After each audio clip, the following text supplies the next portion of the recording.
Welcome to another episode of GTM Innovators by 360 Insights. I'm your host, Kyle James, and today we're diving into, let's just call it modern affiliate marketing.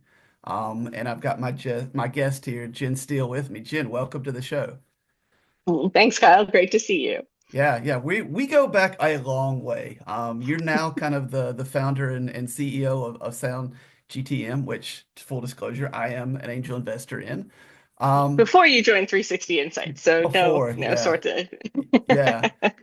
But you started out kind of in IT, as I remember, like No, way back in the day, before quickly becoming kind of a powerhouse in the marketing world, right? Like, and even as LinkedIn, you self-proclaimed go-to-market fanatic. So why don't you start kind of giving us a little bit more of kind of your background about how you went from IT into HubSpot into Amazon and like, yep, RevOps, all this stuff, and kind of a marketing sure. leader, and then how that led to this new adventure, like trying to solve, demand gen from kind of the affiliate angle here for B2B.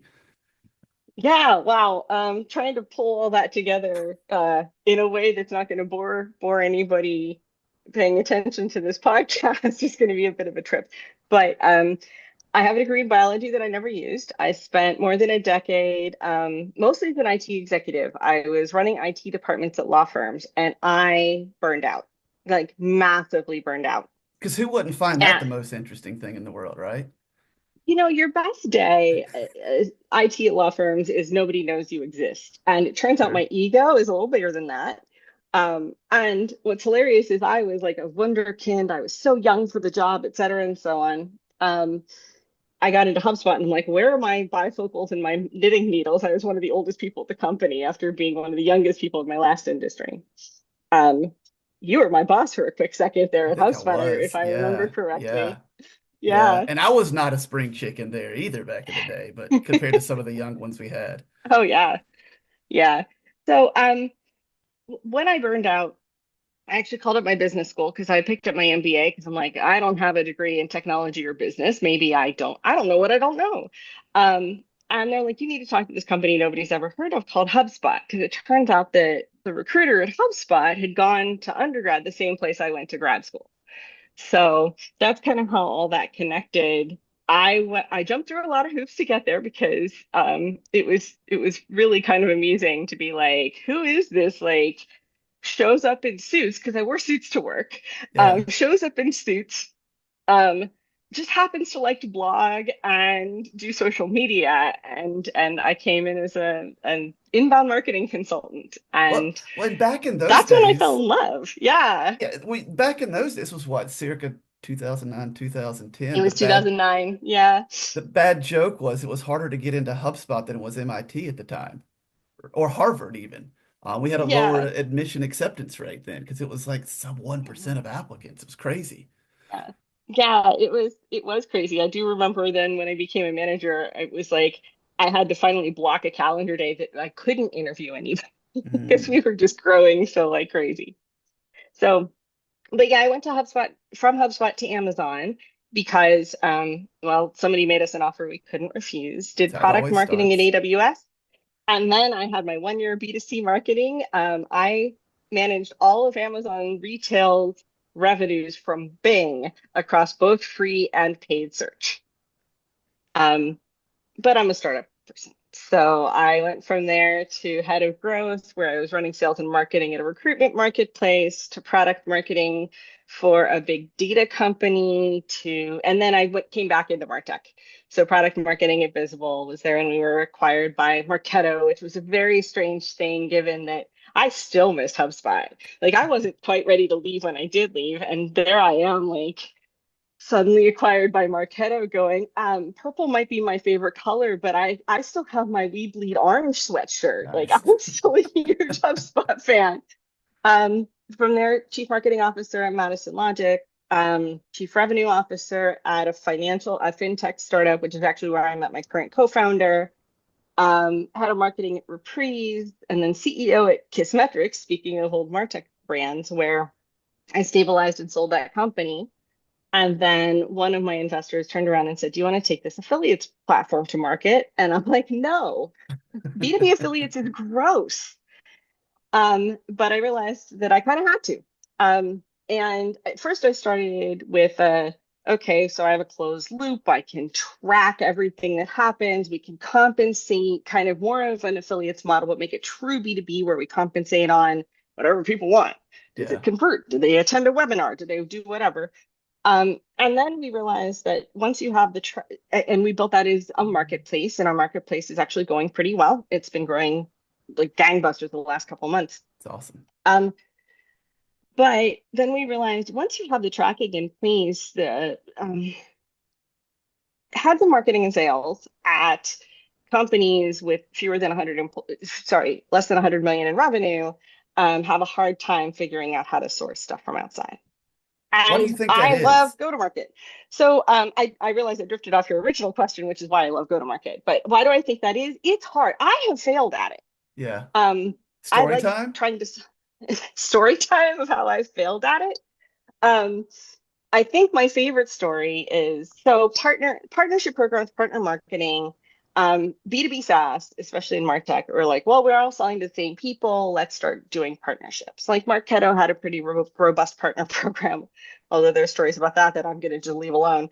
And so I remember at Visible, um, I was co-head of marketing, and partner marketing did fall under my purview. And the head of partnerships was in like Bali, and his boss was in like Hawaii. And Madison Logic wanted somebody to train their sales team in Savannah. They were doing their Mhm. sales kickoff in Savannah. I didn't want to go. I didn't want to train. I mean, yes, I trained my own sales team on how to sell Visible. I was head of product marketing. Like that's what I did. But I'm just like, I didn't want to go. So I went, I trained them. People were excited. I don't think Visible got a single deal out of that, but I did become the Madison Logic chief marketing officer 6 months later. So, and I tell that story because it doesn't really like people are excited about partnerships, but they're so hard. Yeah. It's so hard to get people outside well, now they're virtual walls, but they were physical walls of your company to sell on your behalf. Like Yeah. occasionally you'll get the really excited customer, but it's just otherwise it's really hard. I mean, at HubSpot, we were better at it than most because we created fanatics Yeah. and we created so much content that they had something to share. And we've created fun content that made them want to share it. But it's still, I've been talking to Jean Hopkins, who was kind of leading up demand when I was at Hmm. HubSpot, and she's like, "Oh, we tracked all this stuff by spreadsheet. It was a mess." And so it's like it feels like it's just a mess, almost no matter where you are. And a lot of people are trying little things. Like you can look and see if you're connected on LinkedIn. You can build a map. You can do some automation and ask people for intros. You can outsource your BDRs. You can do a lot of things. But if I were back in my CMO seat, and when I was there, I kind of ignored it because it's such a hard problem to solve. Yeah. So when I hear you talk about this is where my mind goes, or how I think about it, explain it. It's like, do you think, and tell me if this is right or wrong, like it is already hard enough to sell your own product. Like you're trying to add extra complexity by Yeah, me making me be able to sell some other product too. And the only way it works is if I need that other product to make my offering more compelling. Is that kind of right. okay? If I'm a partner company, yes, absolutely. Like when we were Visible, Lead MD was a great partner because we would outsource implementation to them. They were a great marketing consultancy. And so that was a symbiotic relationship. Yeah, People who just needed attribution to help their product, it was a nice to have, not a need to have. And sure. was their sales team comped on it? I don't even know how we track the dang thing. So yeah, I think that's what it comes down to. It's all about what's in it for me. Yeah, yeah. Well, I think in to the attribution piece, right? Like we all know there's value in it and there's some ROI or whatever you want to measure it on. But like it's to your point, it's so hard and it's in a spreadsheet somewhere to actually Yeah, know what it is that yeah. like, well, it's gonna fall to the side because they're quite honestly things that are easier to measure, right? Seriously, this one, I mean, it's even hard to figure out what happened because Mm, it's like, oh, our partner said Joe Schmo came in from them. But we have it here. How did that work exactly? Is it that there was an email intro and some sales rep put it in and forgot to tag it partner? Like what Yeah. happened there? And that's actually something that we work hard with our product to solve. So talk to me kind of about the whole affiliate marketing. Like, how do you think it like I'm going to give you the whole product analogy. If you could Okay. paint a magic wand, right? Like if you could wave a magic wand, like what is the way that this could be done right? And I'm sure y'all are kind of going towards that, but knowing it's so hard because you got to focus on number one first, yourself Mhm. first. But like how do you find that synergy and what needs to happen to really like bring it all together? So we started, as I said before, with the hard part with the marketplace. But the reason we started with the part is because there's a lot of people out of work. Mm, And what's in it for them, the value prop, needing to make their mortgage was pretty clear. Now, that doesn't mean that all 600 and some odd partners on our marketplace all work deals at all times. yeah. But it does mean that there are some super motivated folks that help us out. And we're actually in the process of talking to other folks about partnerships, like to help folks that have been incarcerated or to help college students get sales experience. Um, so hopefully we've got more of that. Um, how you are going to help, however, like your partners or your affiliates, as you insist on calling them, although B2B people do Partners, not yeah. love being called affiliates, although you're right, it's totally affiliates.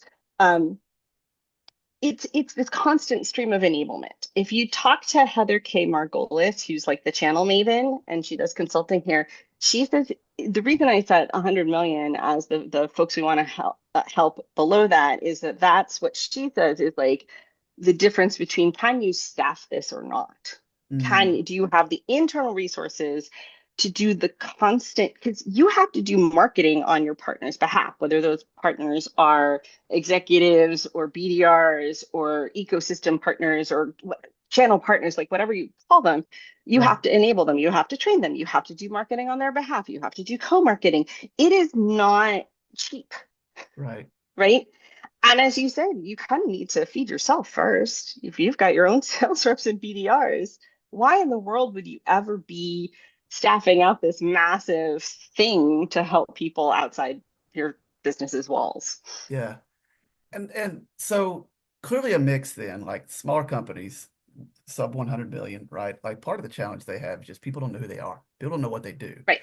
And I have to imagine there's some level of brand awareness. Like, yes, this is very much Mhm. demand gen, but there's also a brand awareness aspect of it. Is like, hey, we're teaming up with this other company that Yeah. maybe you do know better, or they complete me, or Mhm. however you want to think about it. Like, there has to be a Yeah. component of that. How do you think and talk about that angle of it? Because it's not obvious, but it's super Right. obvious.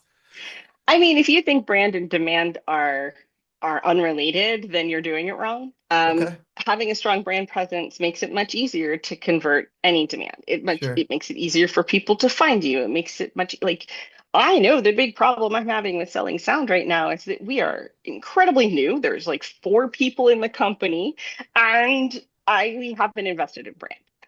Mm-hmm. So Mm-hmm. which means that you have to tell people what you do. Like, do you have to tell people like what HubSpot does? Did you have to when we were there? Absolutely. But now you don't. Right. And so demand is more like making sure that people know how HubSpot solves their problems at the right time to buy, i.e., when their Marketo contract is renewing, Sure. as opposed to just being like, hey, we're here, you should do this thing. Yeah, yeah, yeah. So okay, so then what I'm hearing you say is like because I guess demand gen brand awareness like I'm thinking of the funnel, right? Like I'm Yeah, not yeah, a yeah. marketer. I'm somebody who's consulted hundreds of companies on marketing, but I'm not a marketer. So I think very theoretical or like framework Yeah, oriented. yeah. But what you're saying then essentially is early stage companies or when you're more in the early stages of the go to market, like collapse it, right? Your brand awareness and your demand gen should be kind of the same thing and don't get complicated. Keep it simple, stupid, right? I mean, think about it this way. So you want to do a partner event, right? Because Hmm. it's a symbiotic thing. And so you've got maybe an influencer you want to do stuff with, or maybe you've got another company you want to do stuff with. You've already established that they get something from it and you get something from it. Okay, so now you do a happy hour at a conference. Yeah. Well, somebody knows one of you and they come in the door, and honestly, if you're the person with the weaker brand, you're probably doing more of the legwork or picking up more of the bill. Sure. But that's where the brand awareness starts, right? It's not just buy my stuff, buy my stuff, buy my stuff. It is, hey, we're partners. Oh, then check this out. If I went to a happy hour or a dinner where there were partners, and then I needed a product, I could just call up company A sales rep and be like, "Can you intro me to company B?" Yeah. Yeah. So, okay. All right. Now you timed back a note I took a few minutes ago.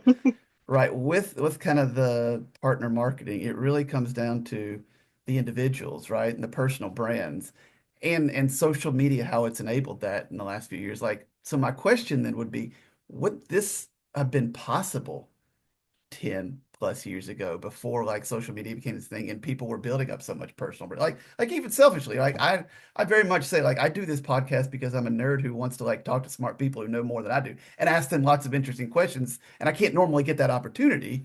But like it's also building my personal brand selfishly, Right, right? right. But like it seems like that's part of the equation is like social media has to be with this, and the personal brand is Yeah, part of why it makes it it all does. work. It does. It's something that is on our roadmap. Like I wanted to solve the immediate sales problem first. If you can't track it, if you can't close it, What what does are it you doing? matter? Plus, Yeah. well, plus that's a platform my investor gave me.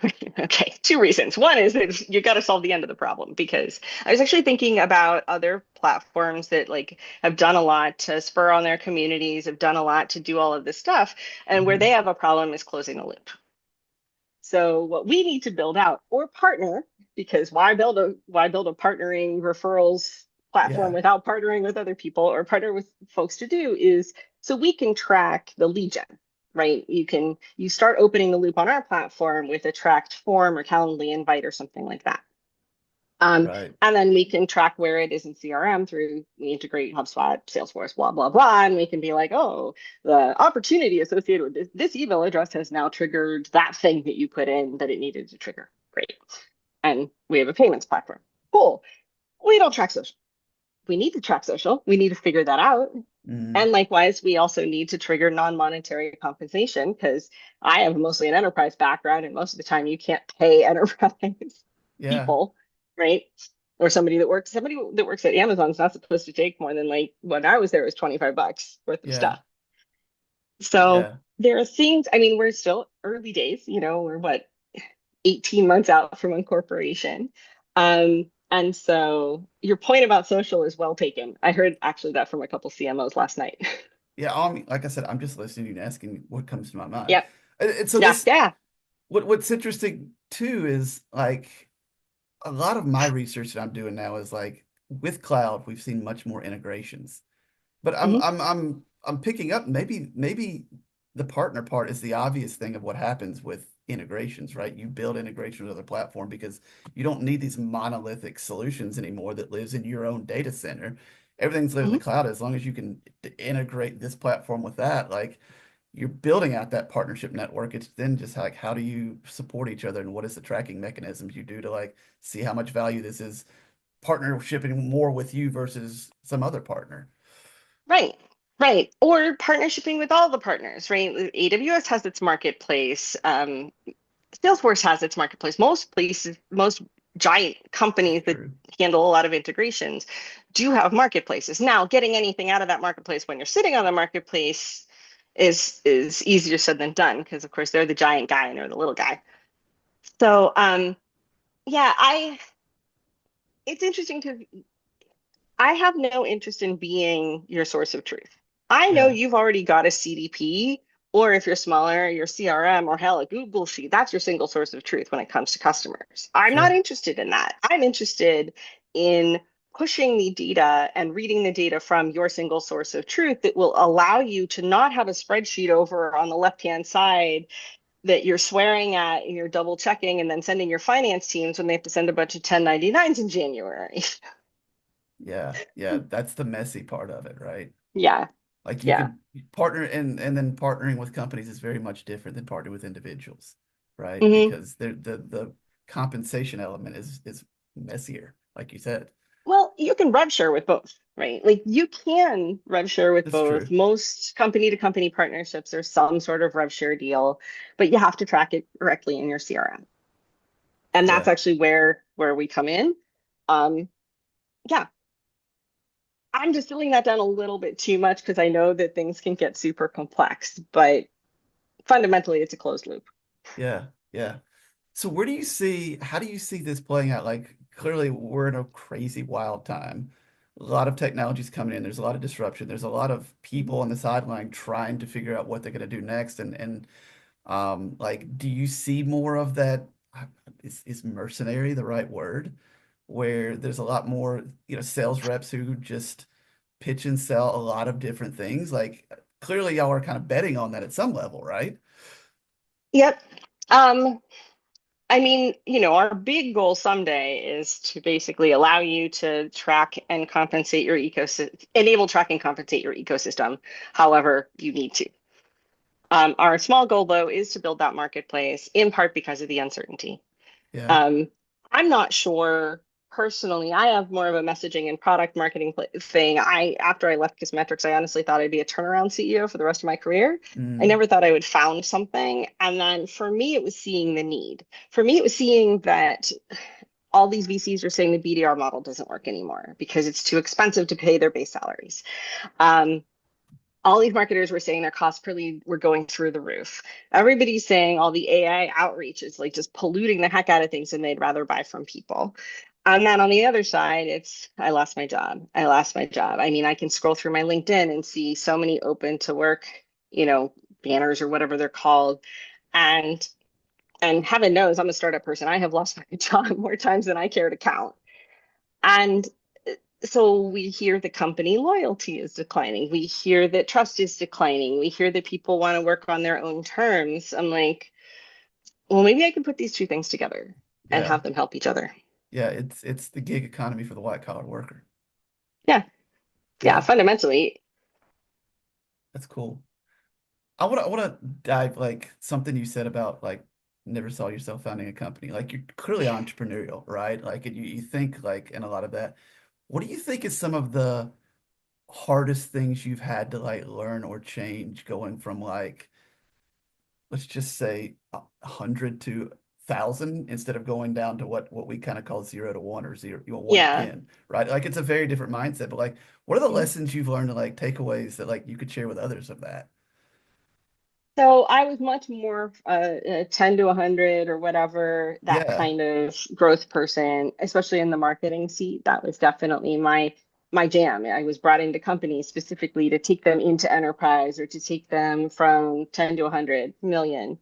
Um, and I will say, I actually do a much better job telling you everything that I've done wrong. So let me tell you all the mistakes then that means I have made You learn as a more when you founder. fail, Jen. We both know Yes. this. So like Yeah. people So, love that's a great yeah. lesson. So let's share. I am a sandbagger. And being a Okay. sandbagger as a founder is a great way to not raise any money.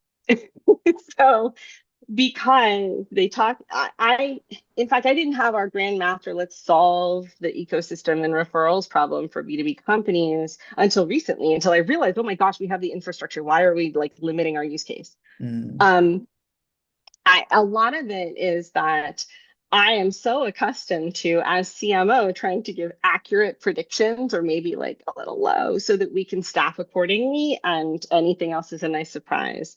Or I am so accustomed to having accurate financials to report out to my board so they know if my company is failing or not, yeah. that making a pitch deck is hard You're much because, more the operational person than you are necessarily maybe the creative person. Is yeah, that yeah. yeah.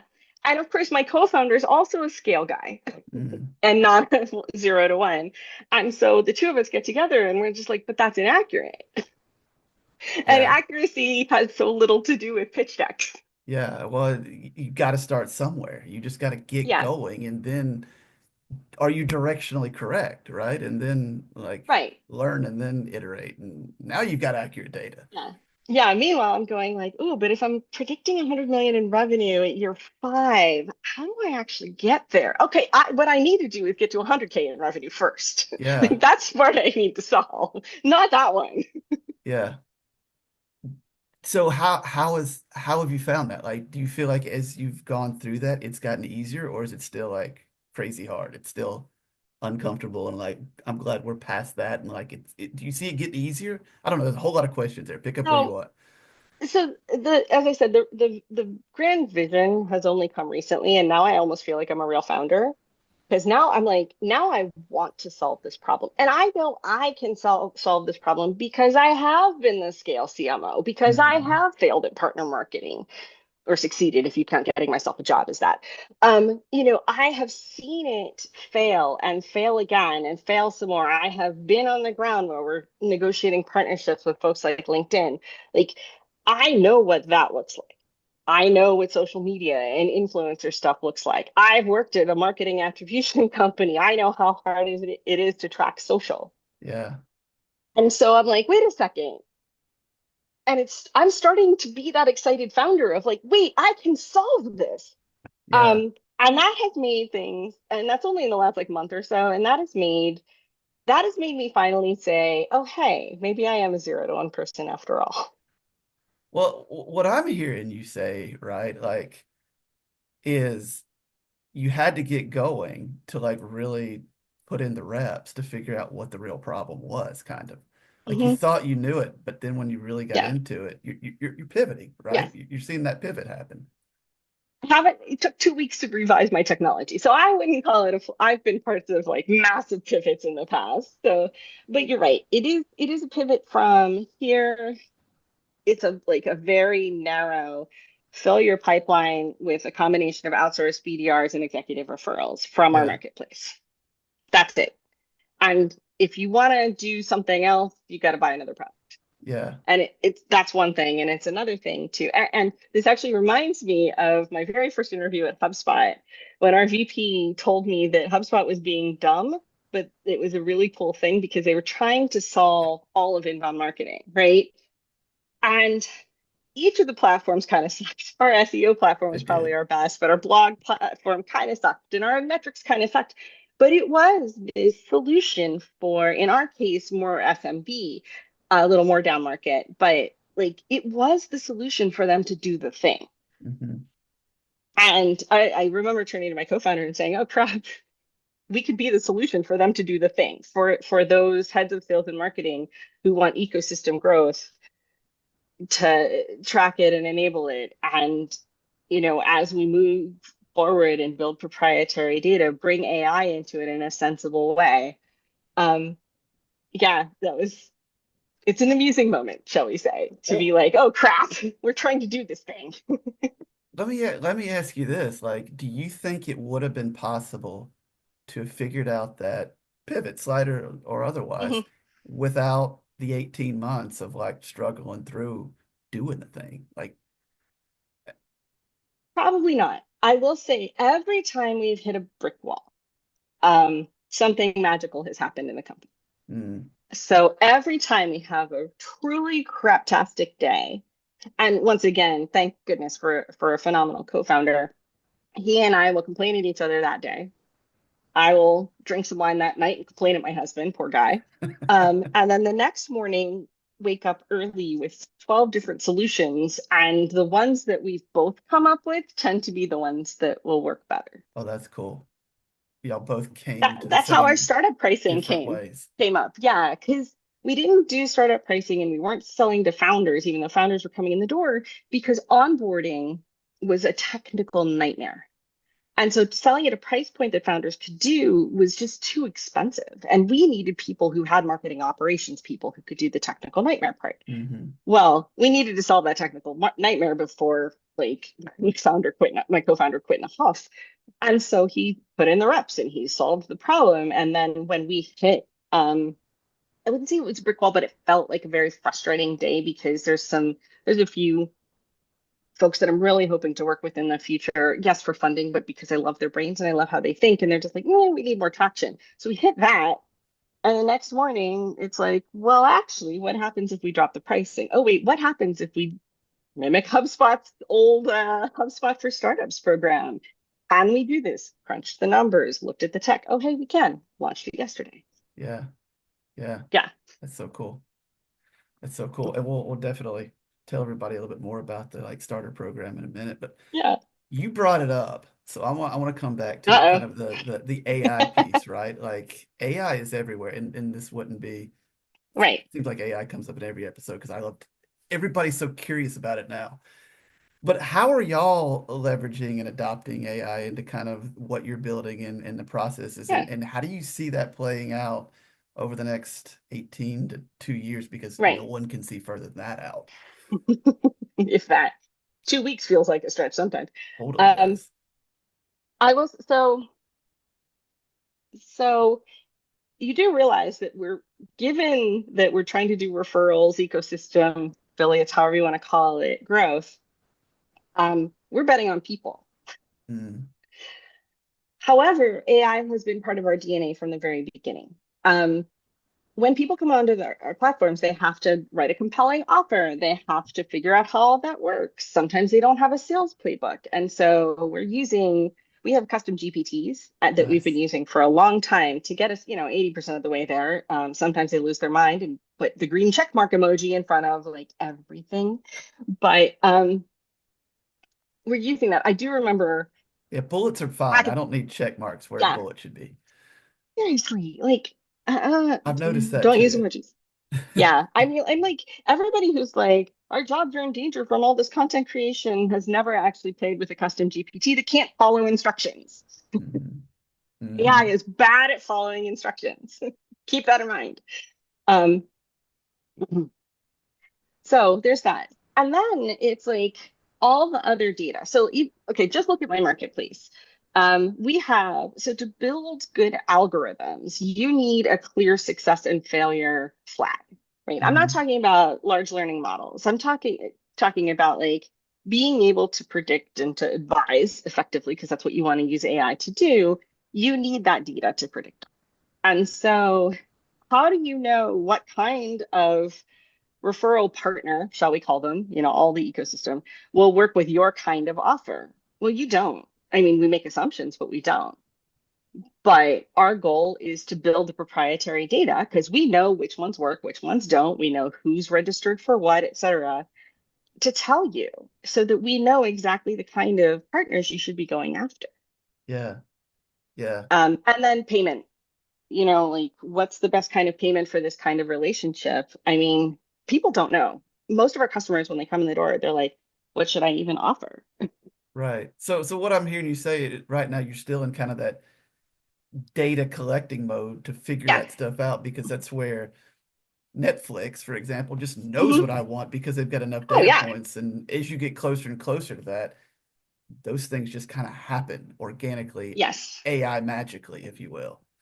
Well, yeah. So it'll take a minimum of basically 10,000 data points Sure. um, to do this. So success failure will get to you first versus payments, just because of payments is actually a little bit more complex. But Hmm. um, but the success failure to match up the partner with a company, 10,000. And that means that there have to be 10,000 referrals generated, and we need to know if they've succeeded or failed. And we have a default failure. You have to convert within a certain time window. So we do have a default failure, but it's going to take a little bit of time. We're hoping a year. In real startup terms, it'll probably be a little bit longer, but 10,000 data points for a small startup is not anything to sneeze at.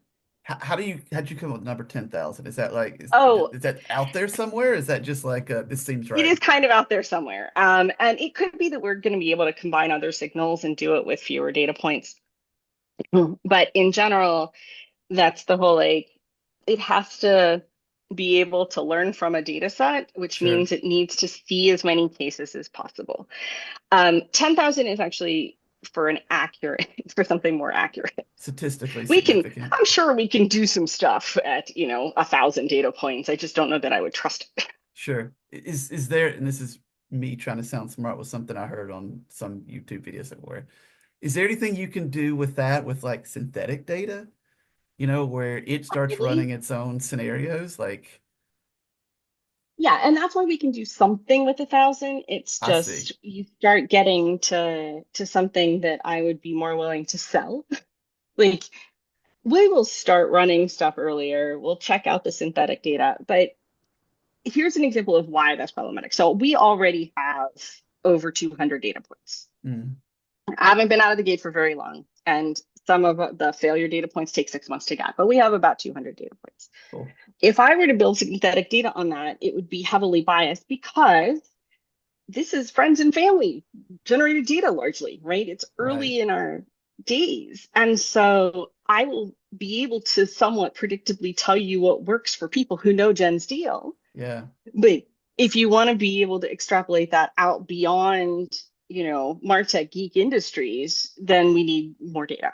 Yeah, and you're probably skewed towards a couple of companies and or industries very Hmm. heavily that does it. Exactly. Yeah, that makes sense. Yep. So Yep. you kind of mentioned this too in the content creation, and so like I'm I might ask this because this is what I saw a couple weeks ago when I was going into Upwork and posting a job where I had a little AI writer that like Hmm. wrote, hey, tell me basically a prompt. What do you want? What Yeah. do you want to help somebody do? So you're saying that y'all are also starting to do that sort of stuff to kind of help Yeah, with the we haven't ask? embedded it in the product, but Okay, if you give us an ICP and persona and what the offer is, then we can create both and your value prop, which most of you have on your website, right? But we can create the offer for the referral partner to be like, yes, I want to do this. And a sales playbook that gives them templates and like who the persona is and how to talk to them, et cetera. cool. And it's probably 80, 90+% accurate. Just It's about 80%, okay. unless it loses its mind. Yeah, For some which reason, they never happens. do the number of templates I want them to do. So yeah, you can't pull the human totally out of it. And I'll expose the offers GPT before I will the playbook because the playbook just takes a little doing. Yeah, yeah. Nice.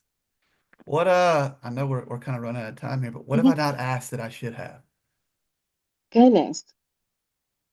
Any other big I can I things you've turn this learned? around on you? I want to turn this around on you, though. Oh I want to gosh. talk about um, how do you look at ecosystem? Like, so y'all are doing all this analysis. Are Yeah. people talking ecosystem? Like, are people beating their head against pipeline? Like, how are you thinking about this?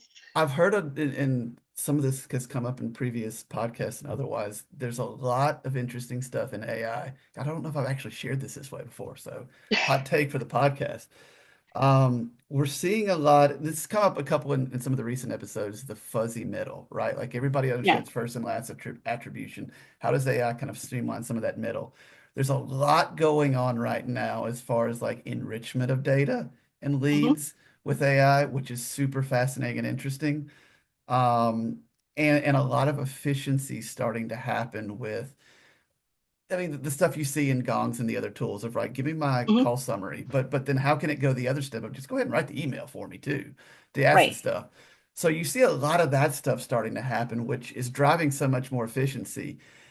And I was just having this conversation with my wife Heather last night about this, and it's like, the thing I'm thinking about right now is and you're probably we're probably both C's on the disc, very much conscientious, very much Nope, I'm a high DI, are you a high? so that's I'm very much a C. I'm very much like yeah.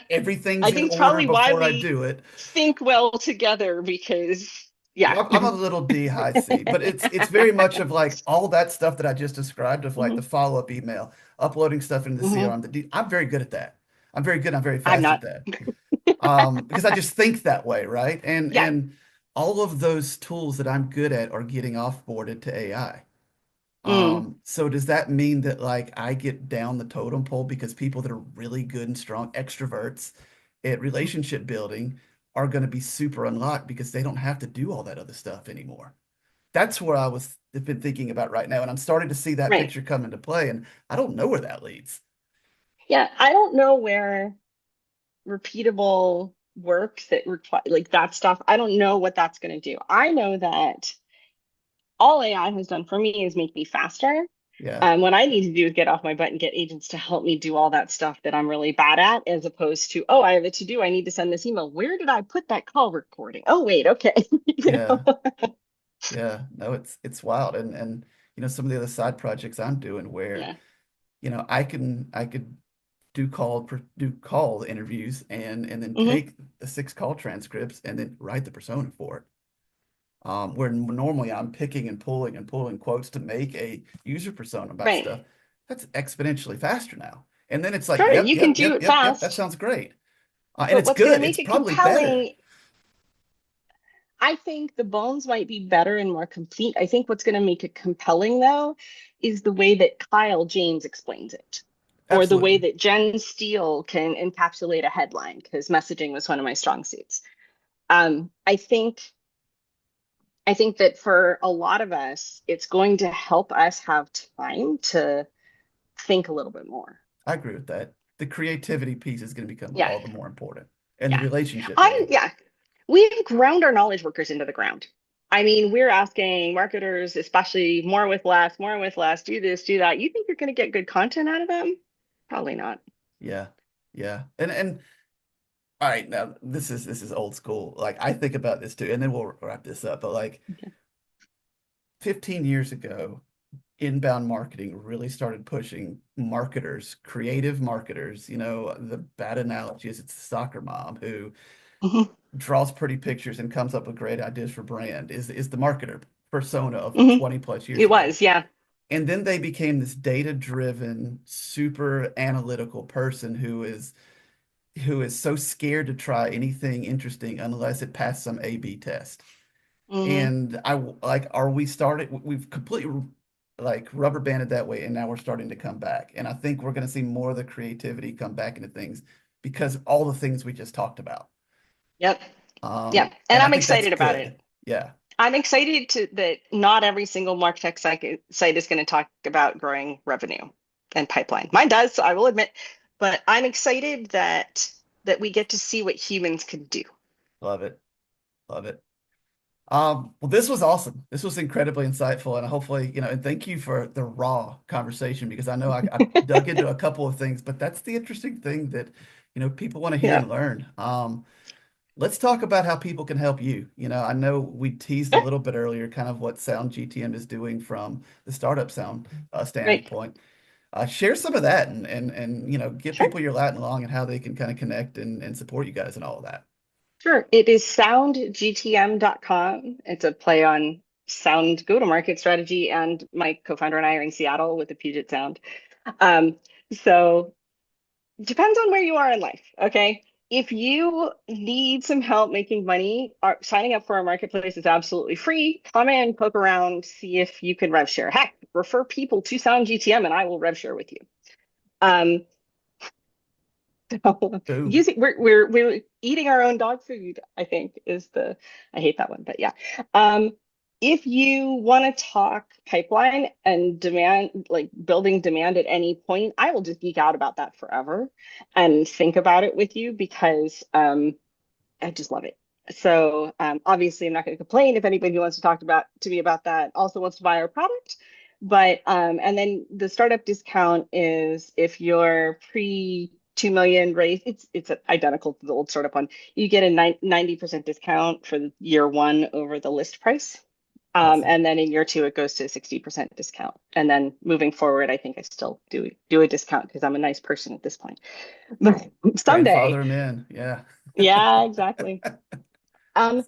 and the other thing, though, is that as we as an industry try to figure out ecosystem, I'm sure I'm missing what we need to track, what we need to measure, what needs to go on our product roadmap. So if you've got thoughts, send them my direction. LinkedIn is probably the best place to find me. First, you can actually get me, Jen at soundgtm.com. Please don't spam me. Or I am Jenn Steele on LinkedIn, And you're a JENNSTEELE. great and witty follow who throws out all kinds of crazy conversation starters. So I mostly rant. any I but need to but get better about talking about my it's product, but I it's it's mostly rant. raw. It's raw, but people like Hmm. a little bit of raw stuff. Hmm. It, Yeah, it I cuts do through some of not the other use stuff. AI for my LinkedIn except for launches where it cleans me up a little. There you go. Awesome. Well, Great. thank you so much for joining. Thank And for you. everybody else, if you enjoyed this episode, please like, subscribe, 5-star reviews only. We don't, if you got a 4-star review, go put on some other podcast. And if you have a suggestion for a topic or a guest, you could reach me at research@360insights.com. Thanks everybody for tuning in. We'll be back next week for another Go-to-Market Insider or Innovator. And until then, keep growing, everybody.